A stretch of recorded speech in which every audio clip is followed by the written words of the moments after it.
દર્શક મિત્રો નમસ્કાર. આજ છે ચિત્તલ રોડમાં આવેલી અંધશાળા અને આજે છે મહાશિવરાત્રિ. હર હર મહાદેવ. અને શિવરાત્રિના દિવસે આજે માનનીય શ્રી દિલીપભાઈ તેમજ એમના મિત્ર મંડળ તેમજ જે દાતાશ્રીઓ આજે મહાશિવરાત્રિના દિવસે શ્રીખંડ છે, પછી સકરિયાનું ને બટેટાનું શાક છે, સૂકી ભાજી અંધજનના બાળકોને આજે જમાડી રહ્યા છે અને એક આનંદ વ્યક્ત કરી રહ્યા છે. અને મહાશિવરાત્રિના દિવસે એક પુણ્ય અને ભાતુ કમાવાનો એક સામાન્ય પ્રયાસ કરવા માટેનો પ્રયાસ કરી રહ્યા છે. અને આજે લગભગ ઓછામાં ઓછા 40થી 50 વિદ્યાર્થીઓ જમી રહ્યા છે. અને આજે મહાશિવરાત્રિના દિવસે બધાને ફરાળ કરવામાં આવી રહ્યું છે. અને ખાસ કરીને આજે બાળકો અને વિદ્યાર્થીઓ ખૂબ આનંદમાં જોવા મળી રહ્યા છે અને હોશે હોશે ફરાળ કરી રહ્યા છે.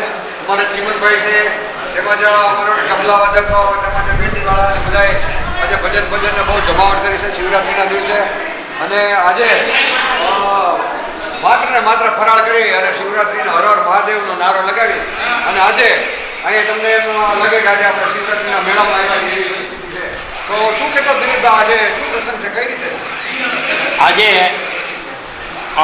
રાજકોટના કંચનબેન જસવંતરાય કલ્યાણી એને 90 વર્ષ પૂર્ણ કરી 91મા વર્ષમાં મંગલ પ્રવેશ કરે છે, ત્યારે અમારા એમના પરિવાર તરફથી બિમલભાઈ, છાયાબેન તથા તેમના વેવાય નયનભાઈ ગાંધી પણ અત્રે અહીંયા આવી અને સરસ મજાનું બધાને ભાવતા ફરાળ કરાવ્યા છે. ખાસ તો શ્રીખંડ, પૂરી, પછી પેટી, કકરિયા બટેકાનું શાક, સૂકી ભાજી, કામો, કઢી અને મરચાં એ રીતનું સરસ મજાનું આયોજન કરી અને સ્ટાફ સહિત અત્રે અહીંયા ભોજન કરાવડાયું. સાથોસાથ મનબુદ્ધિમાં પણ ભોજન કરાયું. ગૌ માતાને પણ ભોજન નિમિત્તે આવ્યા. તો એ રીતે હું ખરેખર અંતઃકરણપૂર્વક બિમલભાઈ કલ્યાણી પરિવારનો અત્રે આભારની લાગણી વ્યક્ત કરું છું. અને સાથોસાથ કંચનબેન નું આયુષ્ય, દીર્ઘ આયુષ્ય નિરોગી રીતે રહે એવી આપણે આજે ભગવાન શિવને પ્રાર્થના કરીએ. અને અસ્તુ આજે અમારા સાડુભાઈ કેતનભાઈનો પણ જન્મદિવસ હોય તો એમને પણ આપણે યાદ કરીએ. ખાસ તો સાવરકુંડલાથી અમારા નયનભાઈ પણ અત્રે અહીંયા આવ્યા એટલે એમનો પણ હું એક આભારની લાગણી વ્યક્ત કરું છું. પુનઃ જે લોકોએ આમાં અમારા રસોઈયા ભરતભાઈએ પણ સરસ મજાનું આયોજન કર્યું. ભરતભાઈ રસોઈયા અને બીજા ભરતભાઈ અને અમારા વસંતભાઈ, અશ્વિનભાઈ તેલડિયા સાહેબ અને દરેકે આમાં સહકાર આપ્યો એ માટે પુનઃ દરેકનો હું આભાર માનું છું. અને ખાસ તો આપણી પ્રસિદ્ધિ માટે એમવર્ડવાળા અહીંયા મનોજભાઈ પણ અત્રે આવ્યા તો એમનો પણ આભાર વ્યક્ત કરું છું. પુનઃ આ સંસ્થા ખાલી ફૂલી રહે એવી અભ્યર્થના કરીએ.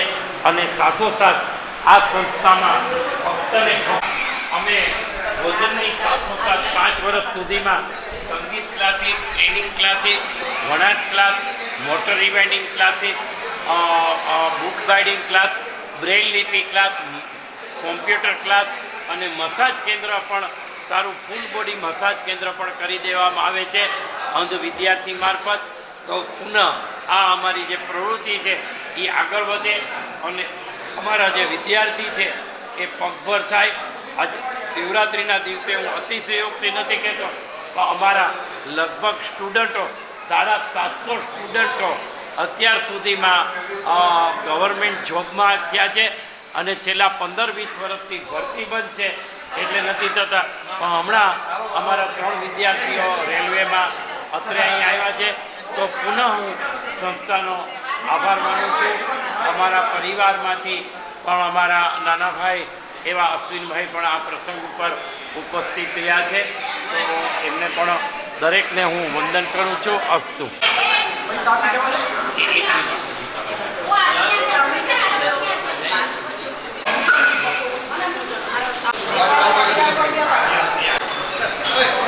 બેન જસવંતભાઈ કલ્યાણી એ તેઓને જિંદગીના 90 વર્ષ પૂર્ણ કર્યા છે. અને આજ રોજ તેઓ તેના જન્મદિવસની ઉજવણી માટે તેમના સંતાનો સાથે, પરિવાર સાથે અમરેલી અંશાળામાં પધારેલ છે. અને અંશાળાના નિવાસીઓને આજનું ભોજન એમના તરફથી આપવામાં આવેલ છે. એ ઘણી ખુશીની વાત છે કે લોકો પોતાની જિંદગીના છેલ્લા વર્ષોમાં એટલે ક્યારેય પણ તક ચૂકતા નથી.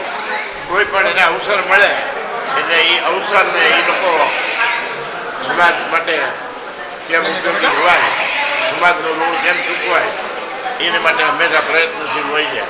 90 વર્ષની જિંદગીમાં કાંઈ એને આ કામ ન કર્યું હોય એવું નથી, પરંતુ આ કામ ક્યારેય તે અટકતા નથી, આ કામ ક્યારેય તે પૂર્ણ થતા નથી એવી આશા રાખી અને એ લોકો આવા કામ કરતા હોય.